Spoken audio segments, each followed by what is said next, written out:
So our next panelist is Dr. Khalid Kadir, who's a lecturer at UC Berkeley, teaching courses in the Global Poverty and Practice Program, Political Economy, and the College of Engineering. He is the recipient of the 2017 Distinguished Teaching Award, UC Berkeley's most prestigious honor for teaching. He received his PhD in 2010 from Berkeley in Civil and Environmental Engineering, where his research focused on the pathogen removal in natural water and wastewater treatment systems. Thanks. Assalamu alaikum. Thank you, Jawad. Bismillah ar-Rahman ar-Rahim. Thanks for having me here today. I feel a little intimidated speaking to some of my teachers, but I'm also excited to take part in this conversation, and thanks to all of you who have helped to put this together and make this happen. The title of this panel is complicated. To speak on this topic, and I mulled, like, how do you speak on this topic, the challenges of Islamic-based sustainability practices in the modern world? And I thought to do that, you have to know at least two things. The second thing you have to know, though for many of us it's the first thing that we encounter, is the modern industrial world. You have to sort of understand what that beast is. And the first is practices of sustainability that are based in our Islamic faith.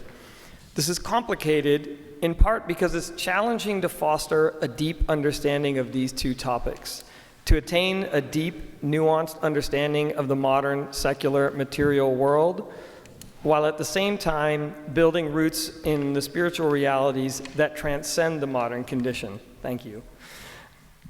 Our institutions, most of them, divorce these two from one another, and instead teach us one or the other. Try undertaking a deep study of Marx, Foucault, Weber, or Du Bois at your average traditional seminary. Try to study the Quran across the street at UC Berkeley. Such tasks are not impossible, but there are significant barriers. So I base my talk today on a belief that these institutions have something to learn from one another, and that the topic that we're trying to address today benefits from a wide breadth of knowledge. Standing before you, I do not claim to have a deep understanding of either the Quran or contemporary socioeconomic theory. However, I'm going to do my best to distill some of what I know, and in doing so, I hope that I'm able to share some things that I believe pose barriers to living sustainably in the world today. So the dominant ideologies of the world today are built on the pursuit of material excess. The pursuit of material excess is in direct contradiction to environmental sustainability and in direct contradiction to spiritual attainment. The pursuit of material excess, furthermore, is not simply a cultural phenomenon. Sometimes we like to write this off as it's just greedy people. And it's not just that we have a culture of greed. In fact, I would argue that humans today are probably no more selfish or greedy than they ever were throughout history. Instead, we have new social and institutional contexts that support our greed, that amplify it. To the extent that we do have a culture of greed in the modern industrial world, it is a culture that is built and sustained by the ideologies and institutions of the modern world. What I'm getting at here is there's not only an individual human problem that lies in our hearts, it's also a problem that is structural and is reinforced by the structures of society around us. If we want to address this problem, we have to do it from both places. The ideologies that support the nonstop pursuit of material excess are deeply embedded in contemporary liberal theory, and even in the thought of many classic liberal theorists.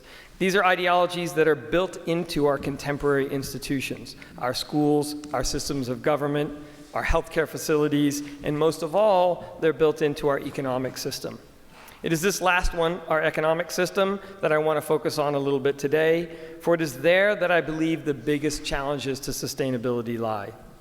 I want to talk about this problem both on a structural level, the theories and ideas that shape our current economic system, but also on a personal level, the ethical challenges we face as we navigate the systems that we're all a part of. And to sort of be really direct about it, capitalism is destroying us.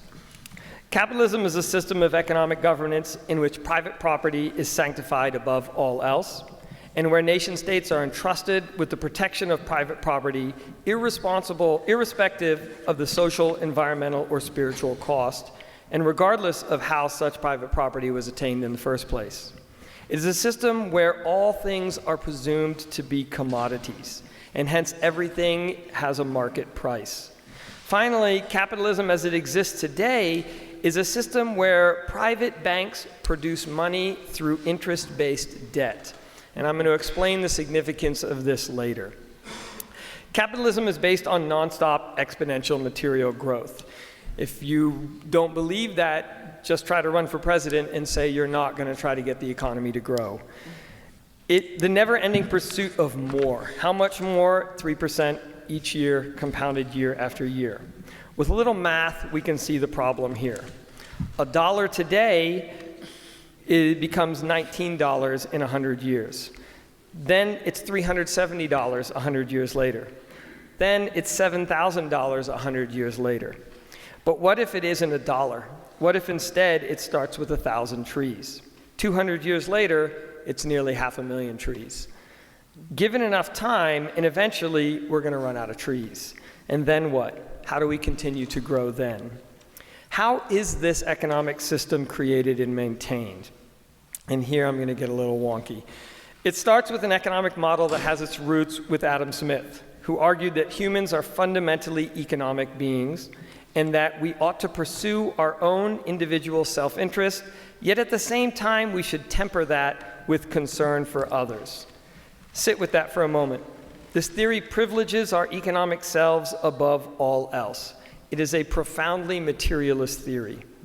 The modern manifestation of these ideas finds its home in the work of John Maynard Keynes, often called the father of macroeconomics, who created an object that he called the economy.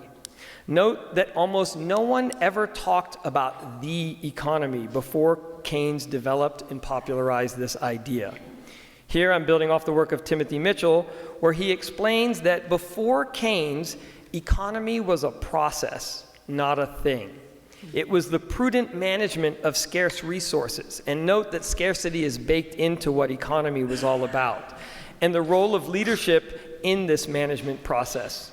Keynes switched this up, and instead of focusing on economy that was about the management of scarce resources, he created an object, the economy, and he developed a way to measure the size of that object, the net sum of monetary transactions occurring within the borders of a nation state, plus exports minus imports. We call this GDP.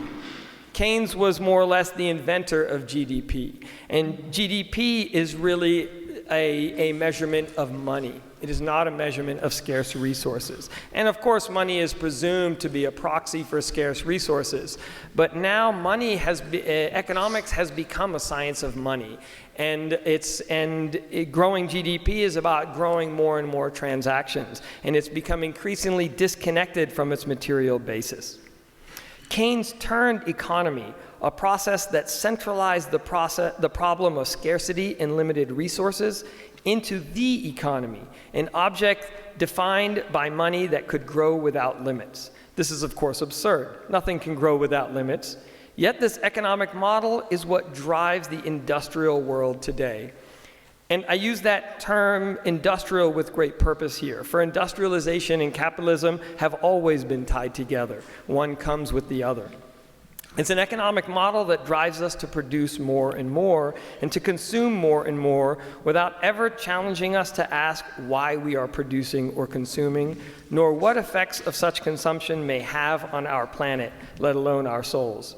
Prudence is lost in our modern system of industrial capitalism. This system of nonstop growth is institutionalized in the way we create money. I mentioned earlier that banks produce money, and many probably thought I was some sort of lefty conspiracy theorist, but I want to explain this mechanism because it's a profoundly pragmatic mechanism that is not at all controversial in our system today. Banks produce money through interest-based debts. So first, banks borrow money from the federal government, And they do this at relatively low interest rates. The federal government sees it as much too complicated to give loans to every single person that wants to buy a home or start a business or whatever they want to do. So banks act as this intermediary. So banks borrow money from the federal government at low interest rates. But they're not simply intermediaries. They don't simply turn around and loan that money out to us. They loan 20 to 30 times as much money out to us. In the world of business, this is called leverage. Banks leverage. They get $1 from the federal government. They then loan out $20 to $30. The vast majority of money in circulation today is produced in this manner. The government produces about 5%, but private banks, with the objective of maximizing their profits, produce the other 95%. And all of it is produced through debt and through loan instruments. And again, I want to note this is not seen as a controversial process in economics today. This is seen as a very pragmatic, useful way. And one might ask, well, why don't banks keep leveraging farther and farther out? From a capitalist perspective, it's why would you risk undermining yourself, that you will eventually fail if you take too much risk. Of course, in 2008, we saw what happened, the mantra of too big to fail. The government comes in and bails out banks who took too much risk and made bad loans. So every week in the newspaper, you'll see discussions about the appropriate leverage ratio. How far out can banks leverage without undermining their business model? But the basic model is never challenged. These loans from banks come with interest, and this is where the real kicker is, because to pay them back, we have to produce more than we borrowed. And so in the very process of producing money, we're structurally required to grow economically. Let me explain that. If you borrow $10 from the bank at an interest, you have to pay back, let's just say, 12. That means if you want to start a business and you borrow $10, you have to pay back 12. You also have to make some money to pay your rent and pay your employees. So now you're locked into making $14. So every time money is loaned out, it has to be returned with interest, and the person who returns it is also looking to grow their own economic state. And so we are locked into this process of needing to grow and grow and grow. And if everyone in the world is doing this, you can see where this ends up. The way we produce money in capitalist economies locks us in to a necessity for greater and greater production and greater consumption. The system is wholly unsustainable. Non-stop exponential growth is impossible. Ask any ecologist. Eventually, we run into resource limits. In fact, ask any child. Growth without limits is a fantasy, best reserved for the Jetsons. It is a fantasy, however, that is built into our economic structures, and it's built into our own mindsets of how we move through the world. And we take part in these economic structures every day. This system is spiritually destructive, and our spiritual teachers have long known this, that interest is a deeply destructive force. So where do we go with this? Why do I share this somewhat complex, technical, political, economic story about our modern industrial, political, economic system? I share this because I believe the biggest barrier we face to living sustainably in the modern industrial world is precisely our dependence on the modern industrial world and on a system of capitalism which undergirds it. If we want to live sustainably and in harmony with our Islamic values, we must find a way to build a different world.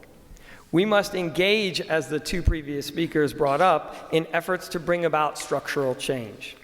We cannot feel content to work on the margins. We can't simply work to make a fundamentally oppressive and extractive system more efficient.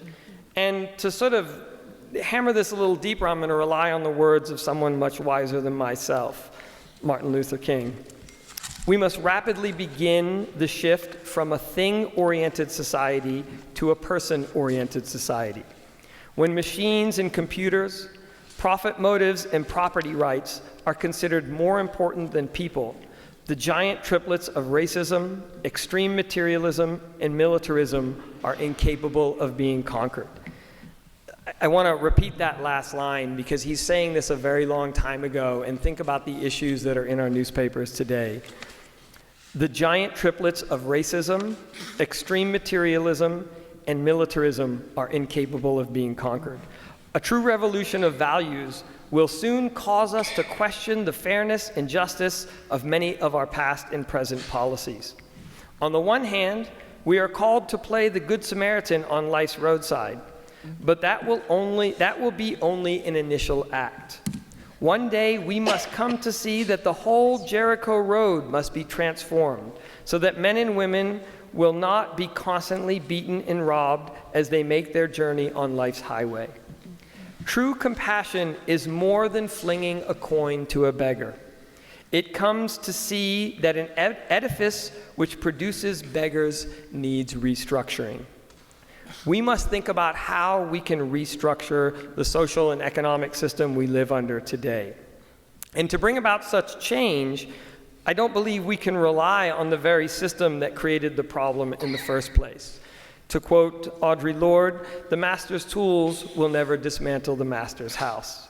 They may allow us to temporarily beat him at his own game, but they will never enable us to bring about genuine change. We may get wealthy, we may get elected to office, we may find ways to support our immediate neighbor, but we're never going to beat them at the game if the game we're playing is dependent on deeply destructive and extractive processes." Now, in all of this, we also have to face our own compromised ethical positions. To the extent that we as individuals are living in ways that depend on and benefit from this system, we are ethically compromised. It is very difficult to undermine an oppressive system if we simultaneously depend on that system for our own ongoing lifestyles. Our teachers tell us that we are responsible for our actions in this world. While there are some basic necessities of life, we don't live in a world of basic necessity. We live in a world of incredible affluence, the likes of which has never been seen before. John Kenneth Galbraith called our society the Affluent Society and took that as the title of his most famous book. In it, he points out that we have created a society that feeds wants, that drives affluence for the benefit of the few and the detriment of the many. If we think that each time we purchase something that we don't need, say it's an extra shirt or an extra pair of pants, or maybe it's that 15th pair of socks or that 4th pair of shoes, and if that item was made in a sweatshop by a 12-year-old brown-skinned girl in another country who's denied an opportunity to live a life beyond one of economic bondage, if we do that and think that somehow we're not responsible for our actions, I think we're sorely mistaken. But in all of that, I'm still sort of feeding into this materialist paradigm. And I really think that the most important problem we have to tackle here is that there is a spiritual dimension to all of this, as there is to all things. The extent to which we build our lives on an environmentally destructive and human destructive systems, we also oppress ourselves. The system of industrial capitalism in which we live today is deeply intertwined with what Native American activist Russell Means, Oglala Lakota activist, called the despiritualization of the universe, as a result of which it has become, and I quote, "virtuous to destroy the planet under the guise of terms such as progress and development." Means goes on. The European materialist tradition of despiritualization of the universe is very similar to the mental process which goes into dehumanizing another person. In the end of this, if we oppress others, we are simultaneously oppressing ourselves. We have spiritual cause to do better. And as Nelson Mandela writes, the oppressor must be liberated just as surely as the oppressed. So whichever side of that equation you find yourself on, liberation is still the goal. Living a sustainable life based in Islamic practices can be viewed as a process of spiritual liberation. It is from that place, a desire for spiritual liberation and spiritual attainment, that I believe positive change can come. We can liberate ourselves by changing the structures of the world that we depend on. Thank you.